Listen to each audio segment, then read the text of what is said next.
Hi all, അസ്സലാമു അലൈക്കും. Welcome back to Silna's kitchen. ഇന്നത്തെ റെസിപ്പി നല്ല ടേസ്റ്റി ആയിട്ടുള്ളൊരു വെറൈറ്റി ബ്രേക്ക്ഫാസ്റ്റ് റെസിപ്പി ആയിട്ടാണ്. അപ്പോൾ നമ്മുടെ പഴയകാല ഓർമ്മകൾ ഉണർത്തും പുതിയൊരു ബ്രേക്ക്ഫാസ്റ്റ് റെസിപ്പിയിലേക്ക് കടക്കുന്നതിന് മുമ്പായി എൻ്റെ ചാനൽ ആദ്യമായിട്ട് കാണുന്നവരാണെങ്കിൽ പ്ലീസ് ഒന്ന് സബ്സ്ക്രൈബ് ചെയ്തേക്കണേ. ഇനി നമുക്ക് റെസിപ്പിയിലോട്ട് കിടക്കാം.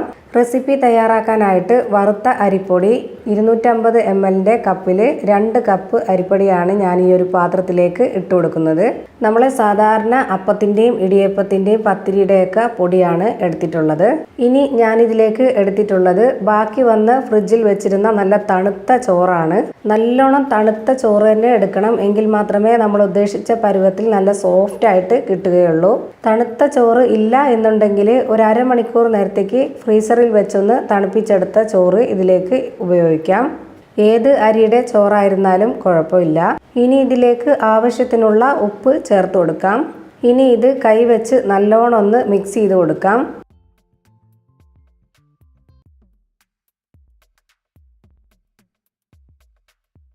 ഇപ്പോൾ ഇത് നന്നായിട്ട് മിക്സ് ചെയ്തെടുത്തിട്ടുണ്ട്. ഇനി ഇതൊന്ന് മിക്സിയുടെ ജാറിലേക്ക് ഇട്ട് കൊടുത്തുകൊണ്ടൊന്ന് പൊടിച്ചെടുക്കണം.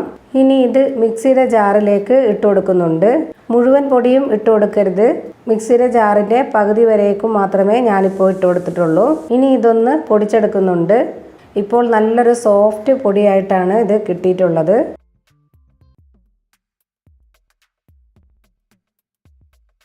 ഇനി ഇതൊരു പാത്രത്തിലേക്ക് ഇട്ട് കൊടുക്കുന്നുണ്ട്. ഇത് കറക്കിയെടുത്തപ്പോഴുള്ള ഈ ഒരു കട്ടകളൊക്കെ ഒന്ന് പോകാൻ വേണ്ടി കൈവച്ച് നല്ലോണം ഒന്ന് ഇതുപോലെ പൊടിച്ചു കൊടുക്കാം. ഇപ്പോൾ ഇത് കട്ടയൊക്കെ പോയിട്ടുണ്ട്. നേരത്തെ മുഴുവൻ പൊടിയും ഇട്ട് കൊടുത്തിട്ടുണ്ടായിരുന്നില്ല. ഇപ്പോൾ അടുത്ത ട്രിപ്പും കൂടെ ഇതുപോലെ തന്നെ പൊടിച്ചെടുത്തിട്ട് ഇതിലേക്ക് ഇട്ട് കൊടുത്തിട്ടുണ്ട്. ഇനി ഇതും നേരത്തെ പോലെ തന്നെ കട്ടയൊക്കെ കൈവച്ചൊന്ന് പൊടിച്ചു കൊടുക്കാം. ഇനി ഇതൊന്ന് പൊടി നനച്ചെടുക്കണം. അതിനുവേണ്ടി കുറച്ച് വെള്ളം ഒഴിച്ചു കൊടുക്കുന്നുണ്ട്. ആദ്യമേ തന്നെ ഒരുപാട് വെള്ളം ഒഴിച്ചു കൊടുക്കാതെ കുറച്ചായിട്ടൊന്ന് നനച്ചെടുക്കാം. ഇനി ഇതിൻ്റെ കട്ടകളൊക്കെ ഉടച്ച് നല്ല രീതിയിൽ റെഡിയാക്കിയെടുക്കാം.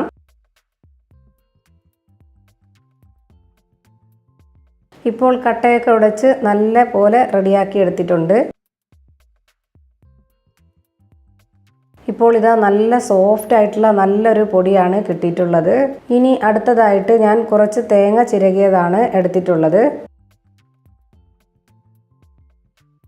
അടുത്തതായി ഞാൻ ഇതുപോലെ 4 ചിരട്ട എടുത്തിട്ടുണ്ട്. അതിൻ്റെ നടുക്കായിട്ട് ഒരു ഹോളും ഇട്ട് കൊടുത്തിട്ടുണ്ട്.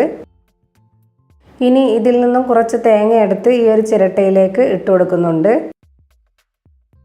ശേഷം ഇതിലേക്ക് റെഡിയാക്കി എടുത്തിട്ടുള്ള കുറച്ച് പൊടി ഇട്ട് കൊടുക്കാം.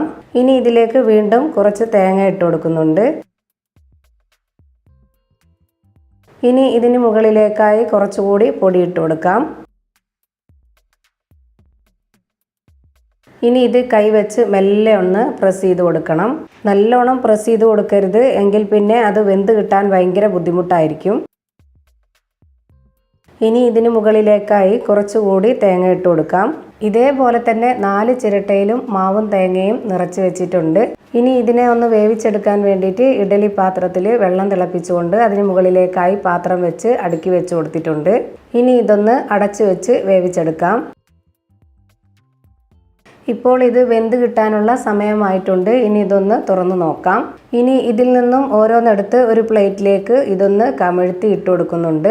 ഇപ്പോൾ നമ്മുടെ നല്ല ടേസ്റ്റി ആയിട്ടുള്ള അടിപൊളി ഒരു ചിരട്ടപ്പുട്ടാണ് റെഡി ആയിട്ടുള്ളത്. മാവും തേങ്ങയും ചിരട്ടയിൽ വെന്ത് കിട്ടിയതിൻ്റെ നല്ലൊരു മണമൊക്കെയാണുള്ളത്. തീർച്ചയായിട്ടും ഇതെല്ലാവരും ഒരു തവണയെങ്കിലും ഒന്ന് ട്രൈ ചെയ്ത് നോക്കണം. വളരെ സിമ്പിളായിട്ട് തയ്യാറാക്കാൻ പറ്റിയിട്ടുള്ളതാണിത്. അപ്പോൾ ഇത്രയേ ഉള്ളൂ എൻ്റെ ഇന്നത്തെ വീഡിയോ ഇഷ്ടമായാൽ ലൈക്ക് ചെയ്യാനും കമൻറ്റ് ചെയ്യാനും ഷെയർ ചെയ്യാനും മറക്കരുത്. പുതിയൊരു വീഡിയോയുമായി വീണ്ടും വരും. Thank you for watching.